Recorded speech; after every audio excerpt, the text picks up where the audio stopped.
प्यारे बच्चों, नमस्कार। आज हम भूगोल में पर्यावरण टॉपिक पर व्याख्या करेंगे। चलिए शुरू करते हैं। पर्यावरण हमारे चारों ओर का वातावरण ही पर्यावरण कहलाता है। चलिए देखते हैं इसकी व्याख्या। हमारे चारों ओर का वातावरण जिसमें विभिन्न जीव, समुदाय या वस्तुएं शामिल हैं, पर्यावरण कहलाता है। जैसे बाईं तरफ चित्र में देखिए, यहाँ पर सबसे पहले एक घास का मैदान दिखाई दे रहा है, यह भी पर्यावरण है। या उसके बाद में नदी का किनारा दिखाई दे रहा है, या फिर एक झोपड़ी दिखाई दे रही है, या फिर ये एक हमें वृक्ष दिखाई दे रहे हैं, पर्वत दिखाई दे रहे हैं, मरुस्थल दिखाई दे रहा है, समुद्र का किनारा दिखाई दे रहा है, जंगल दिखाई दे रहा है। ये सभी चीजें पर्यावरण में सम्मिलित है। दाईं तरफ के चित्र में देखिए, ये भी पर्यावरण में सम्मिलित है। फैक्ट्रियां या मकान या मनुष्य, ये सभी चीजें पर्यावरण का ही अंग हैं। तो पर्यावरण की औपचारिक परिभाषा हो गई हमारे चारों ओर का वातावरण जिसमें विभिन्न जीव, समुदाय या वस्तुएं शामिल हैं। अलग अलग जगह पर यह भिन्न होता है। अलग अलग जगह पर भिन्न होने से तात्पर्य क्या हुआ? इसका मतलब है कि पर्यावरण एक जगह के वातावरण से दूसरी जगह का वातावरण अलग हो सकता है। जैसे आप जिस क्षेत्र में रह रहे हैं, उदाहरण के लिए हम हरियाणा का उदाहरण देते हैं। हरियाणा का तापमान, हरियाणा की भूमि, हरियाणा की जलवायु, ये सभी हरियाणा का पर्यावरण का अंग है। इसके कंपैरिजन में हम अगर राजस्थान या मध्य प्रदेश या किसी अन्य राज्य का उदाहरण लें तो वहाँ की भूमि, वहाँ का तापमान, वहाँ की जलवायु, वहाँ का मौसम, यानी वहाँ का पर्यावरण, वातावरण यहाँ के वातावरण से अलग होगा। पर्यावरण के दो अंग हैं, भौतिक पर्यावरण और जैविक पर्यावरण। भौतिक पर्यावरण के फिर से तीन अंग हैं, स्थलमंडल, वायुमंडल और जलमंडल। चलिए इनके बारे में भी जानकारी प्राप्त करते हैं। स्थलमंडल, स्थलमंडल को इंग्लिश में लिथोस्फेयर कहते हैं। किसी ग्रह या प्राकृतिक उपग्रह की सबसे ऊपरी पथरीली या चट्टान निर्मित परत को ही स्थलमंडल कहते हैं। हम इसका दैनिक जीवन का उदाहरण लेते हैं। जैसे आपका घर जिस जगह पर बना हुआ है, जिस मिट्टी पर बना हुआ है, वह स्थलमंडल का ही भाग है, वह भी स्थलमंडल है। आपका विद्यालय जिस मिट्टी पर, धरती पर बना हुआ है, वह भी स्थलमंडल का ही भाग है। सारी भूमि जो हम देख रहे हैं, यह स्थलमंडल का ही भाग है। स्थलमंडल पर ही पर्वत होते हैं, नदियां बहती हैं, और जो दूसरी हम वस्तुएं देख रहे हैं, ये सभी स्थलमंडल के ऊपर ही दिखाई देती है। आपने ग्लोब पर मानचित्र में देखा होगा, ये आकृतियां आपको वहां जरूर दिखाई दे गई होंगी। तो हम बाईं तरफ के चित्र में देख रहे हैं, जो ये नीला रंग दिखाई दे रहा है, यह सभी जलमंडल के लिए है, और जो पीला, हरा या भूरा रंग दिखाई दे रहा है, यह सारा स्थलमंडल ही है। भौतिक पर्यावरण का दूसरा अंग है वायुमंडल। वायुमंडल को इंग्लिश में एटमॉस्फेयर कहते हैं। पृथ्वी के चारों ओर सैकड़ों किलोमीटर की मोटाई में लपेटने वाले गैसीय आवरण को वायुमंडल कहते हैं। परिभाषा के अनुसार देखते हैं कि पृथ्वी के चारों ओर सैकड़ों किलोमीटर की ऊंचाई तक जो गैस है, जो हवा है, उसके आवरण को, उसकी चादर को ही वायुमंडल कहा जाता है। दाईं तरफ के चित्र में देखिए, वायुमंडल के भी अनेकानेक भाग हैं। जिस भाग में हम रहते हैं, उस भाग को क्षोभ मंडल कहते हैं, ट्रोपोस्फेयर कहते हैं। इसी भाग के अंदर हम सांस लेते हैं, इसी भाग में हम रहते हैं, और अपने दैनिक जीवन के समस्त कार्य इसी क्षोभ मंडल में ही हम करते हैं। उसके ऊपर समताप मंडल, मध्य मंडल, आयन मंडल और बाह्य मंडल भी दिखाई दे रहे हैं। बाईं तरफ के चित्र में देखिए, जो जल चक्र आपको दिखाई दे रहा है, यह जल चक्र भी क्षोभ मंडल में ही अधिकतर हो रहा है। यहाँ पर आप देखिए कि बारिश हो रही है, नदी बह रही है, पर्वत हैं, ये सभी वायुमंडल के अंदर ही अवस्थित हैं। भौतिक पर्यावरण का तीसरा अंग है जलमंडल। इसे इंग्लिश में हाइड्रोस्फेयर कहते हैं। जलमंडल से अर्थ जल की उस परत से है जो पृथ्वी की सतह पर महासागरों, झीलों, नदियों तथा अन्य जलाशयों के रूप में फैली हुई है।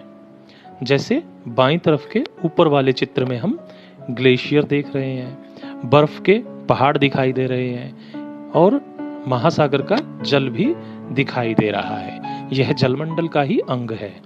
नीचे बाईं तरफ चित्र में देखिए नदी बह रही है, यह भी जलमंडल का ही भाग है। दाईं तरफ के चित्र में देखिए यह तालाब है, यह भी चाहे जल की मात्रा को लेकर यह छोटा ही हो, पर जलमंडल का भाग तो यह भी है।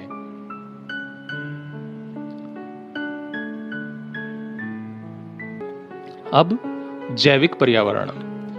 हमने आपको पर्यावरण का दूसरा अंग बताया था, जैविक पर्यावरण। इसे इंग्लिश में बायोलॉजिकल एनवायरनमेंट कहते हैं। आइए देखिए, चलिए। जैविक या प्रकृति के सजीव भाग पौधों, जानवरों और रोगाणुओं से मिलकर बनते हैं। बाईं तरफ चित्र में देखिए हमें पक्षी दिखाई दे रहा है, या हमें फसल दिखाई दे रही है, हमें मछलियां दिखाई दे रही है, हमें पशु भी दिखाई दे रहे हैं।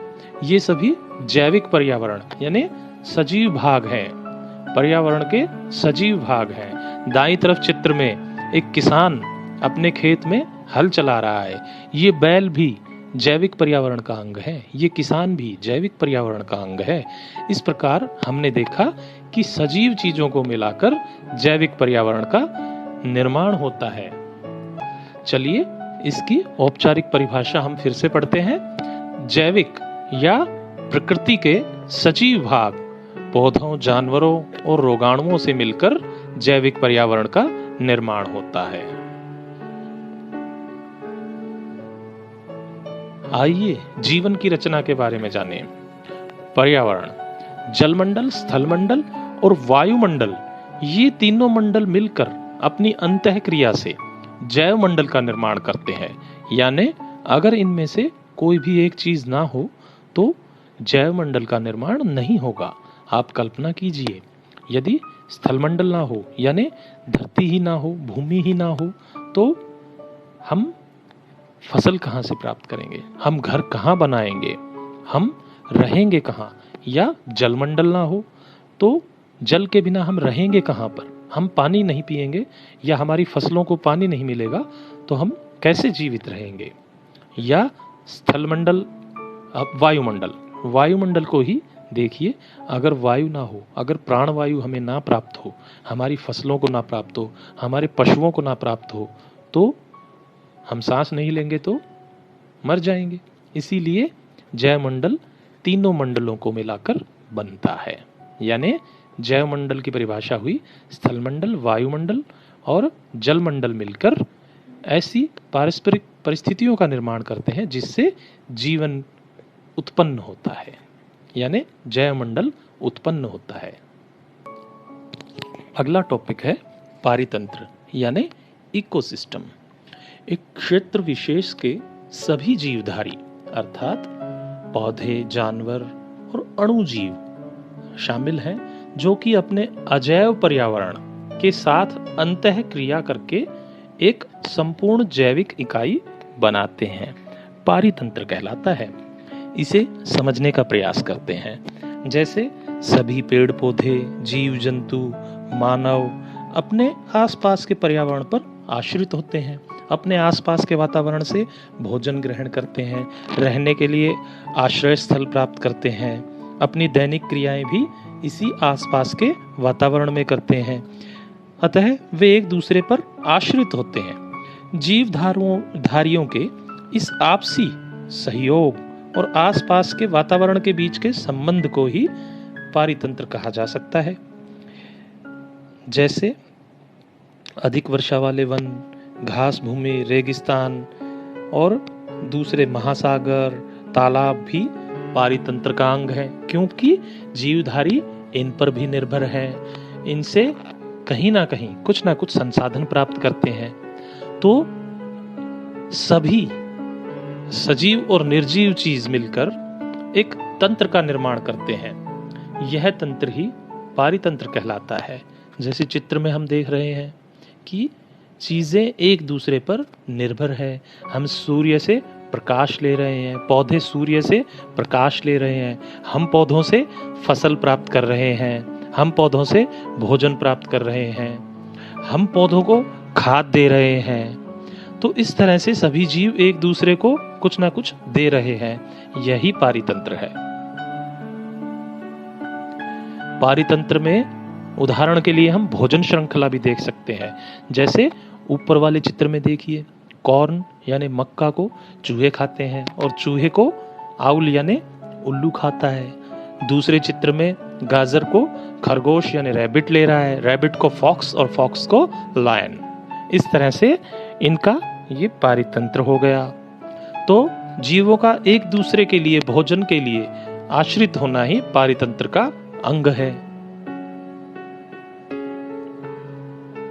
मानवीय पर्यावरण, मानव निर्मित पर्यावरण, बिल्ट एनवायरनमेंट, मानव द्वारा प्रयास पूर्वक निर्मित पर्यावरण को कहते हैं।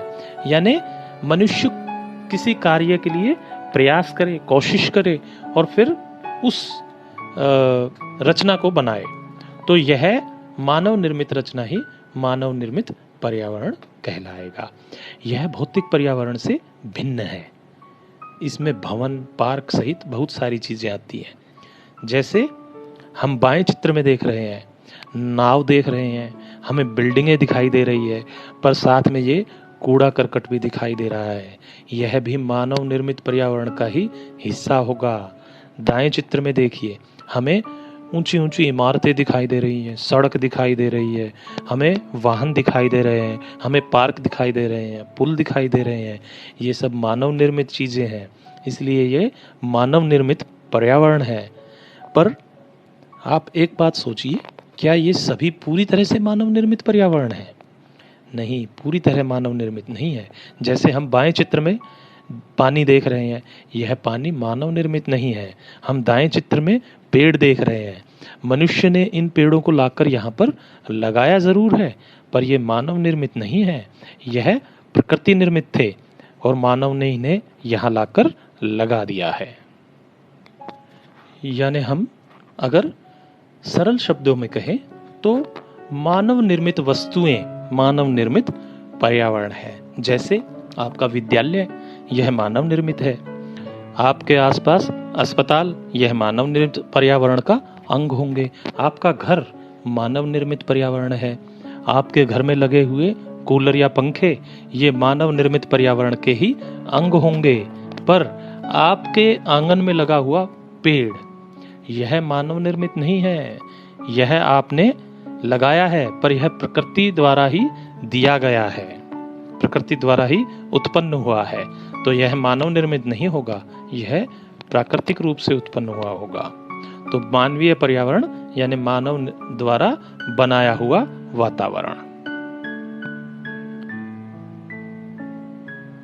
मानव निर्मित पर्यावरण के नुकसान भी है। जैसे आप बाएं चित्र में देख रहे हैं, मनुष्य ने घर बनाए हैं, मनुष्य ने फैक्ट्रियां बनाई है, मनुष्य ने वाहन बनाए हैं, गाड़ियां बनाई है, और मनुष्य अंधाधुंध जल का इस्तेमाल भी कर रहा है, जिससे पृथ्वी का अस्तित्व भी धीरे धीरे खतरे में पड़ रहा है। इसलिए हमें पर्यावरण को बचाना चाहिए, पर्यावरण की रक्षा करनी चाहिए। जैसे हम अपने दैनिक जीवन के छोटे छोटे कामों से भी पर्यावरण की रक्षा कर सकते हैं। कैसे? आइए हम बताते हैं। आप अपने आसपास पॉलीथीन दिखाई देने पर उस पॉलीथीन को जलाएं नहीं, क्योंकि उससे हानिकारक गैस उत्पन्न होती है। तो इस तरह हम अगर पॉलीथीन नहीं जलाएंगे तो भी हम पर्यावरण की रक्षा कर रहे हैं। आपके घर में नल खुला हुआ है, आप उस नल को व्यर्थ में खुला न छोड़ें, यानी इससे आपने जल को बचाया है, पानी को बचाया है। यह भी पर्यावरण की रक्षा कर रहा है।